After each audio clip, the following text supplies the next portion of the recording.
Bueno, esta es la reflexión de este Shabbat Jucat, en esta porción del libro de Números, desde el capítulo Sefer Bidbar, capítulo 19, del 19 al 22, encontramos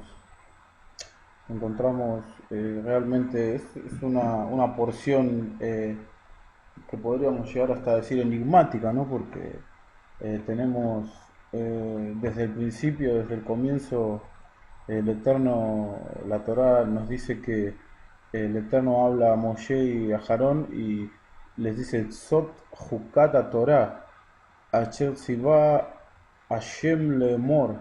Dice que esta es la ordenanza, el juk de la Torá. Dentro de la Torá tenemos diversos, eh, diversas categorías digamos, de estatutos. Tenemos los hukim, que es en este caso, por ejemplo, los hukim son mandamientos que van más allá de la razón del ser humano, que nos, digamos, nos impulsan incluso a que tenemos que tener no una fe ciega, porque una fe ciega es que es alguien que todo lo cree y que, sin embargo, no entiende no entiende su creencia, ¿no? Sino que esta porción también nos enseña que el Hok, lo que es una categoría de mandamiento, nos impulsa a tener emuná, a desprendernos de nuestro razonamiento propio y saber que el Eterno quiere que también vivamos por emuná, quiere que vayamos más allá de nuestro intelecto y, y confiemos en Él y sepamos que a pesar de que no podemos llegar a entender muchas veces por qué quiere determinada cosa de nosotros Akadosh Baruj Hu, eh, sin embargo sabemos que Él quiere lo mejor para nosotros, a pesar de que no lo entendamos. Eh, Después, bueno, tenemos los Edot, que son los mandamientos eh, digamos, Edot son testimonios, por ejemplo, el Shabbat es un Edot, es un testimonio de que el Eterno creó todas las cosas. Y bueno, tenemos, por ejemplo, hacer el Adibrot, que serían las 10 declaraciones. Por ejemplo, la primer Dibrot, la primera declaración que es Ani Hashem Eloheja Asher Hotzetija mi Eretz Mitzrayim mi Beit Abadim, que es yo soy Hashem tu Elohim que te saqué de la tierra de Egipto, de casa de servidumbre, de la tierra de la aflicción, se puede leer también. Eh, la palabra Mitzrayim viene de Metzer, que es aflicción, y también está hablando de Mitzrayim, desde el concepto, viéndolo desde la Kabbalah, habla de Mitzrayim, está hablando de una mentalidad limitada, de salir de la materia para trascender, ¿no? Para acercarse a lo trascendental, a lo que permanece para siempre. Después tenemos, siguiendo la línea de las diferentes eh, categorías de mitzvot, tenemos mitzvot que son mandamientos racionales, de los que ya conocemos muchísimos y de los cuales podemos sacar un entendimiento desde un nivel peshat, luego pasar por un remesh, eh, un derash y luego un sod. Cada mandamiento tiene un nivel diferente de entendimiento, tanto en la aplicación del mundo de la acción como para el mundo reactivo de las emociones, como para también el mundo de la Neyamá, el mundo más elevado, donde el ser humano lo expresa a través del intelecto y que podemos comprender que también el Eterno lo puso así para que tengamos un desarrollo espiritual. todos los que pertenecemos al pueblo de Israel. Luego tenemos los Torot, que son instrucciones, y tenemos los Mishpatim, que son decretos. Esto, esto es como digamos un repaso general de lo que podemos encontrar en los diversos libros de la Torá, y que hoy, bueno, estamos viendo que tenemos un Joc. Este Joc, este enigmático, este mandamiento, más bien, este decreto, esta orden que el Eterno nos da, es algo realmente irracional, porque a lo largo del capítulo 19 del formato griego del Sefer Bemidbar, podemos ver que el Eterno manda, al parecer es una orden de que deberán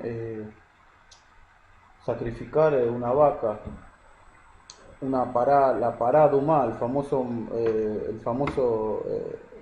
hook de la pará Dumá, que según la tradición, como encontramos en los registros del Talmud y la Mishnah, se nos relata que eh, esta vaca, Pará Dumá, la vaca roja, la vaca bermeja, dicen los jajamín que esta vaca fue justamente porque una hembra y no un becerro. Y dicen que justamente fue para contrarrestar el het, el pecado del Hebel Amerraglim,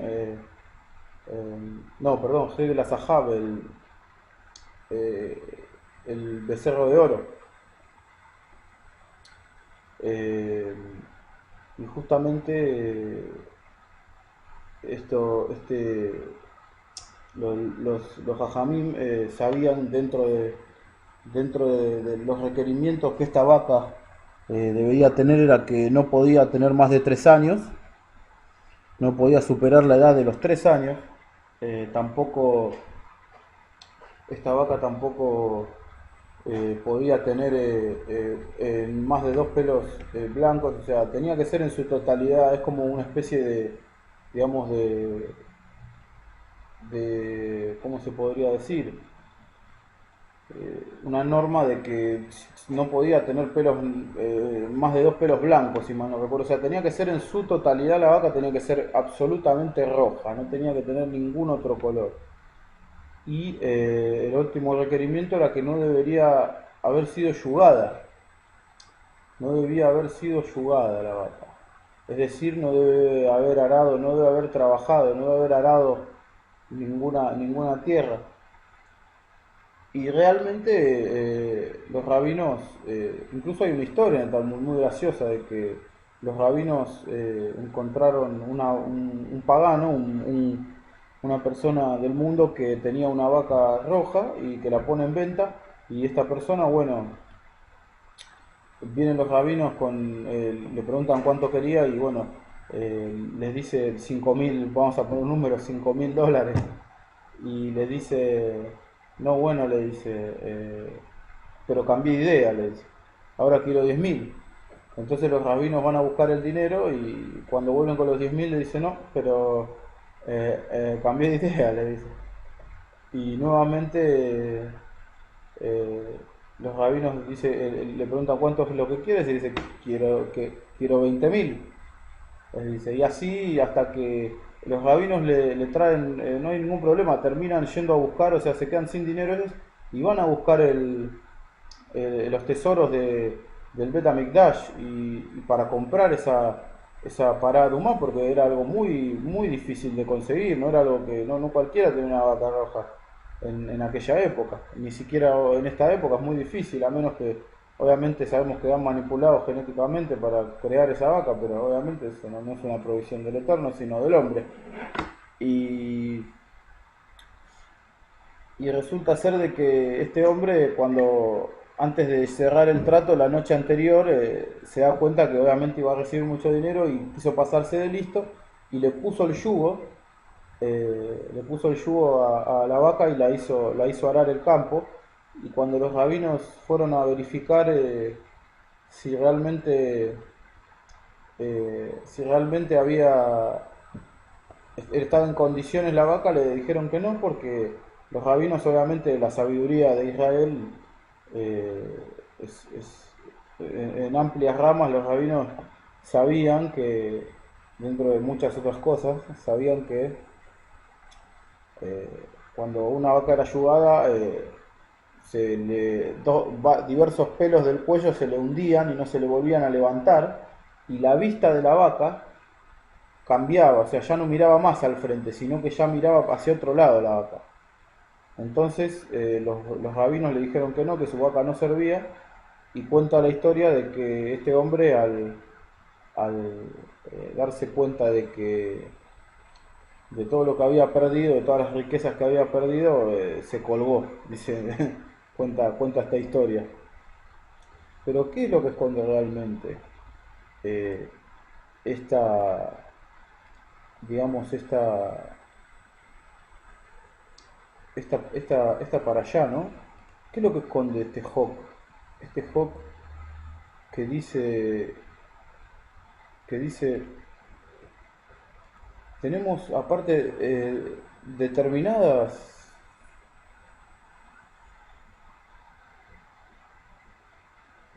tenemos determinadas especificaciones del Eterno. Por ejemplo, tenemos en el versículo 3 dice, a Cohen Haotzia Ota al Mihutz le Mahaná, dice, y el Cohen sacará fuera del campamento a la pará, a la vaca. Luego de que Eleazar, el hijo de Ajarón, rocía con la sangre, vemos que la vaca debe ser quemada, el cuero, la carne, la sangre, todo. Debe pasar por un procedimiento y luego dice, Belakaj a Cohen etz erei, dice, etz eretz, eres. Dice que el Cohen tomará un árbol de hisopo, dice, Beatzov beshnei tolaat, hisopo y escarlata, Beshlija al toje sherefat apará, y dice, y lo echará en medio del fuego en el que arde la vaca. O sea, conociendo realmente la Torá, y conociendo obviamente todo lo que evidencian los escritos de los primeros discípulos, podemos comprender que esto obviamente encontramos un Sod, y está hablando del mismo Mashiach, está hablando de lo que nos relata el libro de Yohanan ben Zabdiel, el apóstol, el mal llamado apóstol, el Sheluhim Juan, el enviado, el discípulo de Yeshua llamado Juan, que nos relata que fue salvajemente golpeado eh, por, los romanos y fue cubierto de sangre. Esto es muy significativo. Cubierto de sangre, y cuando vemos que Yeshua estaba absolutamente cubierto de sangre, es cuando lo azotan con una vara los romanos y le ponen un manto color púrpura. O sea, todo esto podemos ver que obviamente el libro de Juan hace una conexión con el libro de Números y con este mandamiento específico, la parada de Umá. ¿Por qué? Porque podemos ver que específicamente se está refiriendo a que Yeshua mismo es aquel que nos purifica, o sea, que nos purifica de todo, todos los pecados, eh, como lo evidencian todos los, todos los talmidim, todos los primeros talmidim de Yeshua en sus escritos y en diversas secciones. Por ejemplo, en el libro de Hebreos, en el capítulo 4, versículo 15, dice, porque no tenemos un Cohen Gadol que no pueda compadecerse de nuestras debilidades, sino que fue tentado todo según nuestra semejanza, pero sin pecado. Dice, luego dice en el mismo libro de Hebreos, capítulo 7, versículo 26, dice, Yeshua es el Cohen Gadol que necesitábamos tener, santo, inocente, sin manchas, apartado de los pecadores y exaltado por encima de los cielos. Y luego dice en el capítulo 9, versículo 14, cuánto más la sangre de Mashiach, que por medio del Espíritu Eterno se ofreció a sí mismo sin manchas al Padre, limpiará de obras muertas nuestra conciencia para que sirvamos al Elohim viviente. Entonces vemos que luego en Primera de Pedro, capítulo 1, versículo 19, dice, sino que la sangre preciosa de Mashiach sin mancha y sin contaminación como la de un cordero. Luego capítulo 2, versículo 22 dice, Mashiach no cometió ningún pecado ni hubo engaño en su boca. Podemos ver que la relación obviamente es más que evidente. Vemos que Yeshua es una... Y Ohanán, Juan nos presenta en ese libro, en su libro, en su escrito, su tratado, nos muestra la relación que hay entre Yeshua y la Pará Adumá, y cómo también nos es relatado por todos los talmidim de Yeshua. Luego, siguiendo rápidamente, vemos que en el capítulo 20 muere Miriam, la hermana de que es llamada Neviá, es llamada una profetisa también, y es la hermana de Moshe y de Aharón, y se dice que la tradición nos cuenta que el agua cesa porque Israel tenía méritos a través de Miriam y por eso recibía agua de la fuente. Una cosa que podemos destacar aquí es que siempre que un tzadik, una persona justa, que no quiere decir que un tzadik porque sea una persona justa no se equivoque, claro está, o sea, todos los tzadik que vemos cometieron sus errores también. Ser un tzadik no quiere decir que es alguien que no se iba a equivocar, sino que es una persona que está pegada al Eterno y que busca perfeccionarse. Y vemos que Miriam fallece, y podemos entender que en base a esto que el mérito que obtenía Israel de ella, podemos ver que cuando un tzadik fallece, parte de este mundo, porque en realidad no mueren los tzadikim, sino que los tzadikim van hacia otro plano, su neyamá, su ser en realidad va hacia otro plano, no es que mueran, o sea, sino que están desde otra dimensión. Por eso la Torá nos dice que se reúnen con su pueblo o se reúnen con sus padres. O sea, como el mismo Yeshua nos dice que para Elohim ninguno de ellos está muerto, porque todos viven en realidad. Y bueno, y en base a esto podemos ver que, como decía, que cuando un tzadik parte de este mundo físico, se manifiestan juicios. Por eso siempre tenemos que ser cautelosos y, y saber esto, saber que un tzadik da mucho mérito a la congregación de Israel. Luego seguimos avanzando en esta parashá.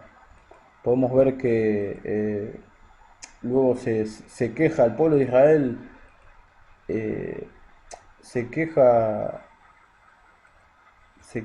nuevamente por, porque no había provisión, porque no había agua. Realmente el pueblo de Israel está en un estado que le cuesta aceptar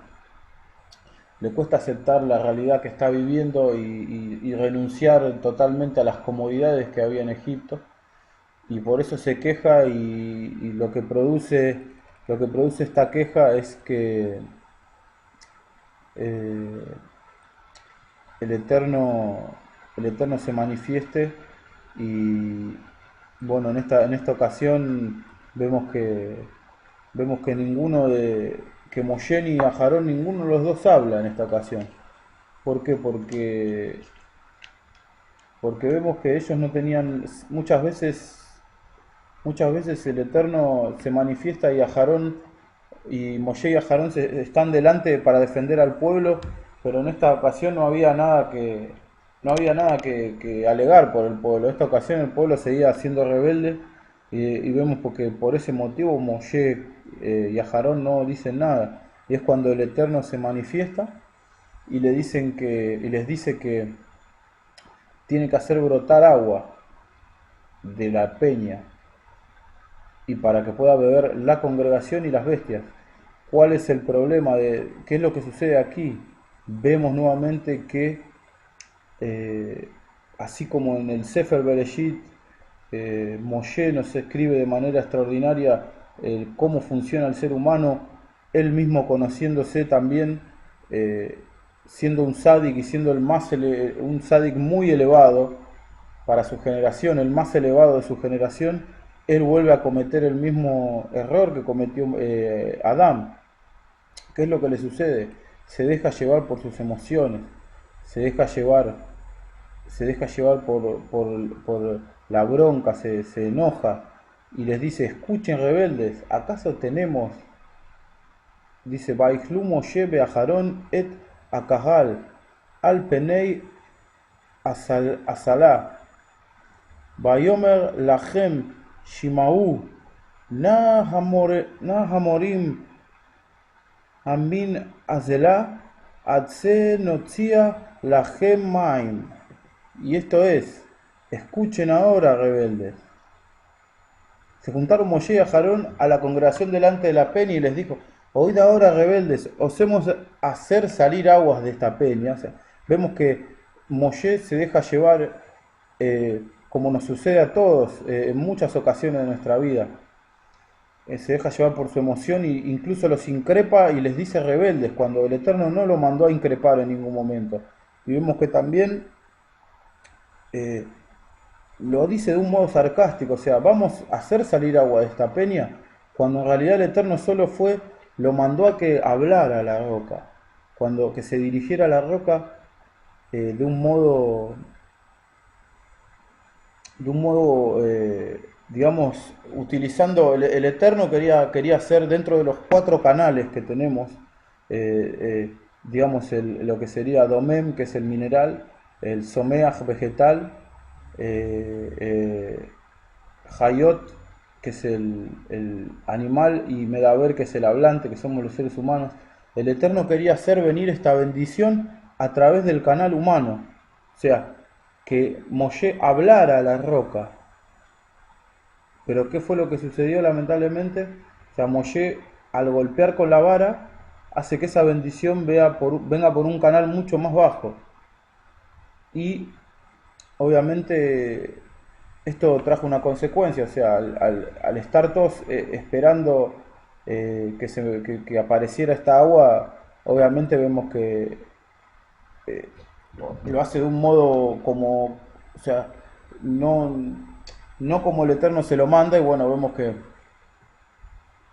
que luego la congregación salen muchas aguas y la congregación, o sea, se abalanzaron todos ahí con los animales a beber, eh, pero bueno, no del modo que era correcto, ni tampoco vemos que Moshe hizo, o sea, en vez de hablarle le pegó con una vara, o sea, de una forma reactiva. O sea, es que es algo que obviamente, todo esto es para que aprendamos que las cosas son hablando mejor, en vez de reaccionando, ¿no? Que a veces eso nos lo olvidamos y bueno, lamentablemente esto trae una consecuencia sobre Moshe y sobre Aharón. ¿Por qué? Porque Aharón también podría haberle dicho, o sea, vemos que dice Vayomer Adonai, Vayomer Hashem al Moshe Beal Aharón, dice. O sea, les habla a los dos. ¿Por qué les habla a los dos? Porque Aarón también como Cohen estando ahí tendría que haberlo frenado, lo podría haber frenado, podría haber dicho, no, pará. El Eterno no quiere que hagamos las cosas así, el Eterno quiere que santifiquemos su nombre, ¿no? Y lo que ocurre lamentablemente es que, eh, como ya sabemos, no les permite ingresar en la, en la tierra de Israel. O sea, ¿qué podemos aprender de esto también? Que el Eterno juzga al sádic de un modo más duro que a una persona de bajo nivel espiritual. Por eso siempre uno tiene que, tiene que ir creciendo, pero obviamente dentro de las posibilidades, dentro de las capacidades que Akadosh Baruj Hu, bendito sea, nos da para no ser juzgado tampoco más severamente, porque mientras más alto nuestro nivel espiritual, más, más severamente seremos juzgados, como podemos ver en la sección de esta para allá, en el capítulo 20, versículo 12 en adelante. Y luego vemos que en el versículo 14 de este mismo capítulo 20, vemos que dice, Moshe envía emisarios al rey de Edom con este mensaje, así dice tu hermano Israel, tú conoces bien todos los sufrimientos que hemos padecido. Y consecuentemente Moshe le pide poder pasar por su territorio. Pero hay que notar la, notemos la expresión, dice, así dice tu hermano Israel, dice, Koamar Ajija Israel, así dice tu hermano Israel. Por qué Moshe utiliza esta expresión? Moshe está trayendo a la mente del rey de Edom, al recuerdo del rey de Edom, a un descendiente de Sab, que ellos son hermanos, pero podemos ver que realmente lo que ocurre luego no es una muestra de gesed, o sea, de altruismo y de permitir pasar, sino que no le permite, no les da paso a los israelitas, sino que vemos más bien que lo que ocurre es que Edom sale a atacar al pueblo de Israel y podemos entender en base a esto que lo que lo que vemos que ocurrió en las generaciones posteriores fue que los descendientes, los descendientes de Esab no perdonaron, no se interesaron, siguieron perpetuando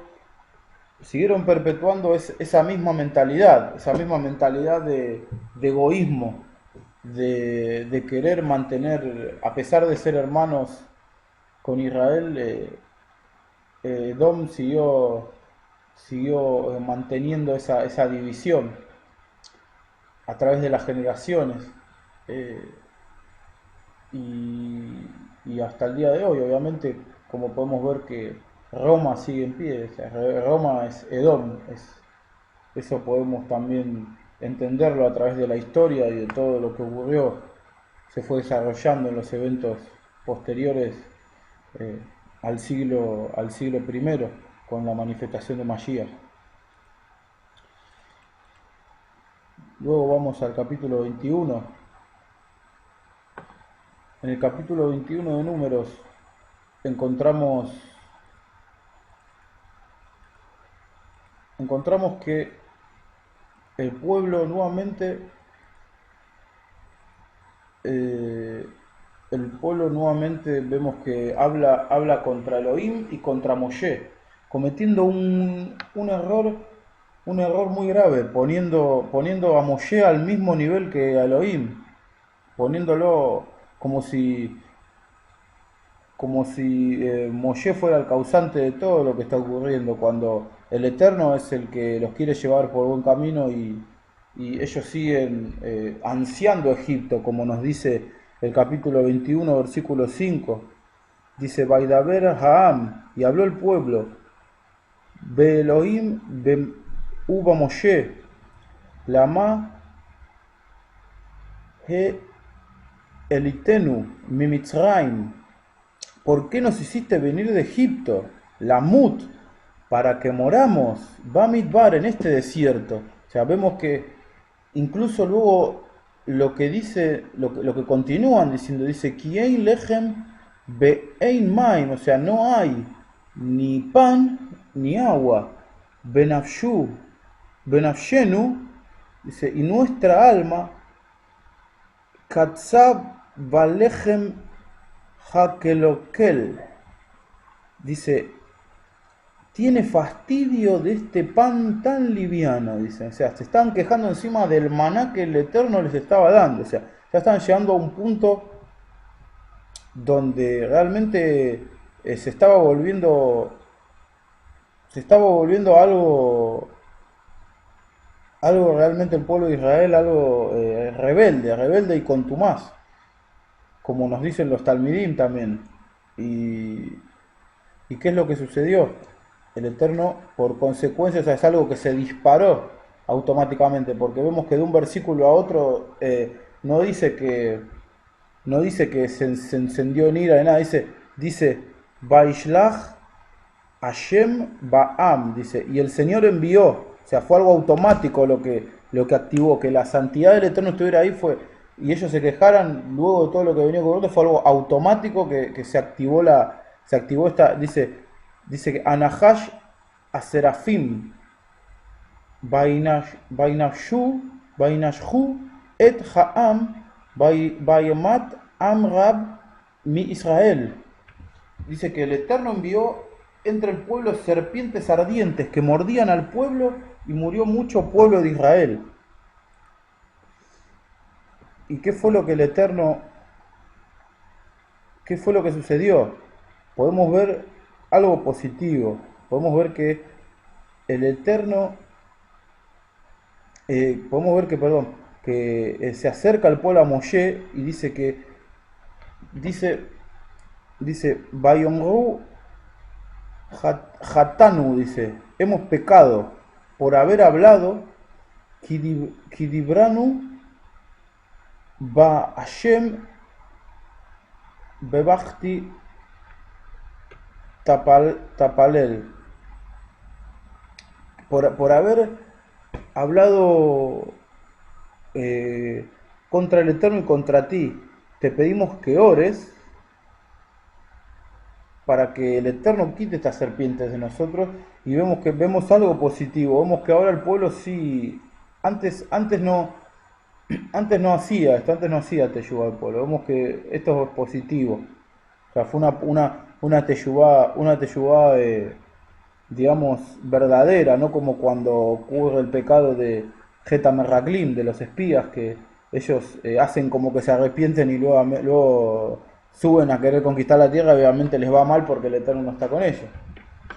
Eh, Aquí lo que vemos es que eh,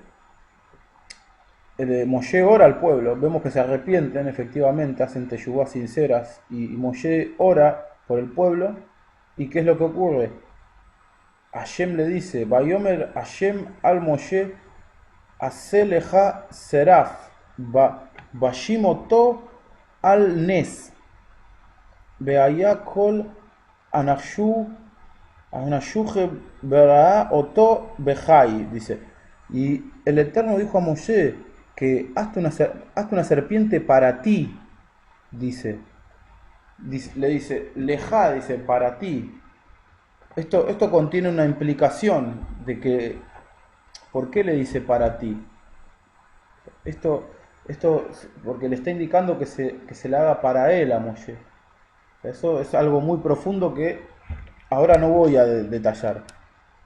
Lo que sí voy a detallar es que, obviamente, este capítulo nos relata sobre el Nahash Nehoshet, o sea, que es la serpiente de bronce, y podemos encontrar varios misterios en esto, que el mismo Mashiach nos manda a indagar en esta parashá, que dice, así como fue levantado el Nahash Nehoshet en el desierto, así será el Ben Adam, será levantado. ¿Para qué? Para que todos miren hacia él. ¿Qué es lo que podemos ver en esta parashat? Este Sode es algo increíble realmente, cuando uno va y se mete a investigarlo, yo ya lo he investigado hace bastante tiempo, lo he estudiado y es algo extraordinario realmente. Cómo es que la Torá trasciende el tiempo y el espacio, que sabemos que obviamente pudo haber sido dado por influencia divina. ¿Qué es lo que contiene la palabra Nahash? La palabra Nahash contiene la misma gematría que la palabra Mashiach. O sea, entonces podemos ver que eh, y Yeshua nos está diciendo, así como el Nahash ha sido levantado, así el Mashiach va a ser levantado. O sea, él mismo está evidenciando a través la palabra, a través de que la misma gematría, el valor gemátrico Nahash, es Mashiach, o sea, es un sod muy profundo, incluso en el versículo 19 tenemos la palabra Nahash Nehoshet y tenemos una tab, la letra tab, esto yo ya lo he desarrollado en un documento que redacté, que la letra tab se escribe tab y bab, y lo que nos está queriendo arrojar es que digamos, este Sod al que nos envía Mashiach, al que indaguemos, es que alguien iba a ser colgado, alguien iba a ser colgado, que el Mashiach iba a ser colgado de un madero. Tenemos la letra Tab, que significa una marca, un simán, una señal, y luego tenemos la letra Bab, que es un clavo, un gancho en hebreo pictográfico, y es el número 6 también en hebreo pictográfico. Y el número 6 representa el hombre. O sea, podemos ver que hay una relación muy profunda, hay un sod muy profundo en este capítulo 21, versículo 9, al cual el mismo Mashiach nos envía a, a indagar, y podemos ver que otra prueba más, otra evidencia más que va más allá, la Torá va más allá de lo que el ser humano pueda llegar a comprender y pueda llegar a entender. Es algo realmente que va más allá de nuestro entendimiento.